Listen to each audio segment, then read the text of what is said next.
Bonjour et bienvenue dans cette vidéo qui s'intéressera aux aires cérébrales et notamment à celles qui sont impliquées lors de la vision.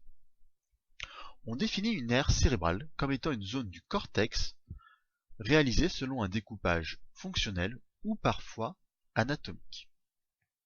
Revenons tout d'abord sur l'anatomie du cerveau et notamment les différentes grandes parties qu'on appellera lobes qui le constituent.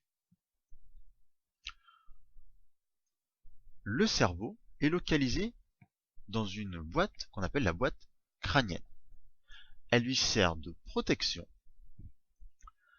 Entre la boîte crânienne et le cerveau, nous avons une deuxième couche que l'on appelle les méninges, qui elles aussi assurent la protection lors notamment de chocs qui pourraient être néfastes au cerveau. Nous pouvons observer qu'à la surface du cerveau, nous avons des plis. Cette surface plissée, c'est ce qu'on appelle le cortex. Selon les plis, qu'on appelle justement ici des grands sillons, nous avons pu définir différents lobes. Ainsi, nous avons le lobe frontal, nous avons le lobe pariétal, le lobe temporal, et enfin le quatrième lobe, le lobe occipital. En résumé, voilà ce que cela donne. Maintenant, où se situent les aires cérébrales au niveau de ces lobes, notamment celles de la vision. Pour rappel, lors de la vision, nous savons qu'un objet situé dans le champ visuel gauche est capté par la demi-rétine droite qui va se projeter dans le cortex droit. Et inversement, l'objet situé à droite est capté par les demi-rétines gauche et se projette à gauche. Mais quels sont le devenir de ces projections au niveau du cortex?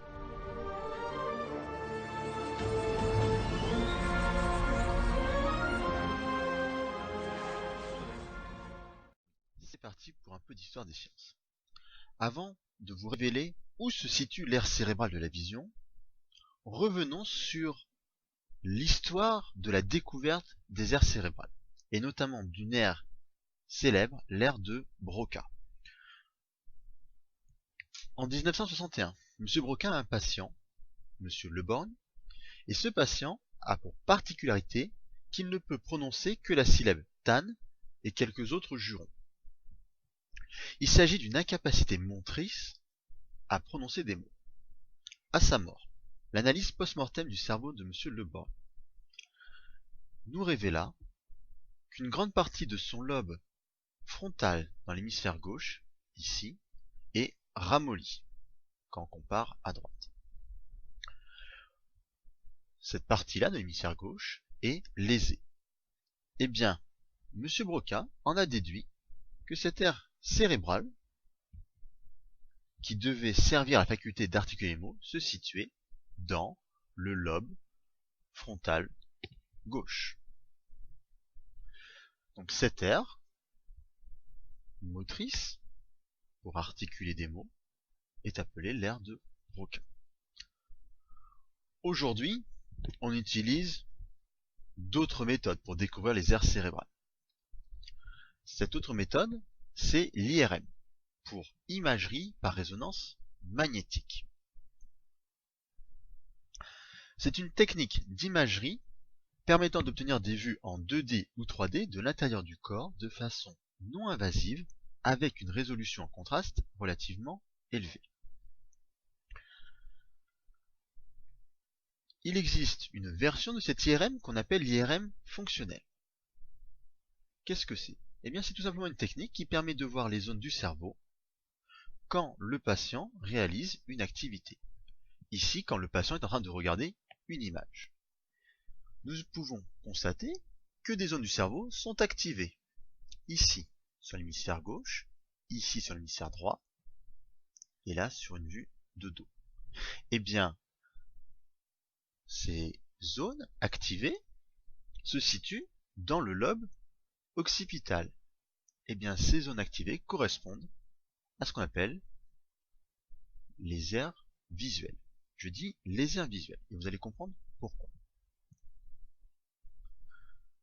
Tout d'abord, voici la cartographie des différentes aires cérébrales. On a, par exemple, l'aire prémotrice, située dans le lobe frontal, les aires préfrontales, l'aire auditive dans le lobe temporal, l'aire sensitive, l'aire visuelle primaire, première aire visuelle, nous verrons quel est son rôle, et les aires visuelles associatives, qu'on appelle aires visuelles secondaires. Voilà pourquoi tout à l'heure je parlais de différentes aires visuelles. Sur cette diapositive, vous pouvez observer une cartographie précise de l'ensemble des aires cérébrales constituant notre cerveau. Alors revenons à la vision. Les projections issues de la rétine et du corps genouillé latéral arrivent dans le cortex, et nous avons vu qu'elles arrivaient au niveau du lobe occipital. Toutes les informations issues des rétines arrivent au niveau de l'aire visuelle primaire V1. Mais cette aire visuelle primaire va pouvoir sous-traiter l'information à des aires visuelles dites secondaires. V2, V3, V4, V5. Au niveau du cortex visuel, il y a donc certaines aires qui vont être spécialisées dans la reconnaissance de la forme, de la couleur et du mouvement. Par exemple, l'aire V3 est spécialisée dans la reconnaissance de la forme, l'aire V4, ici, dans la couleur, et enfin l'aire V5 dans le mouvement. Il y a donc interaction entre ces différentes aires, aire primaire, V1, aire secondaire, V2, V3, V4, V5, et ces interactions constituent la perception visuelle. Je vous remercie de votre attention.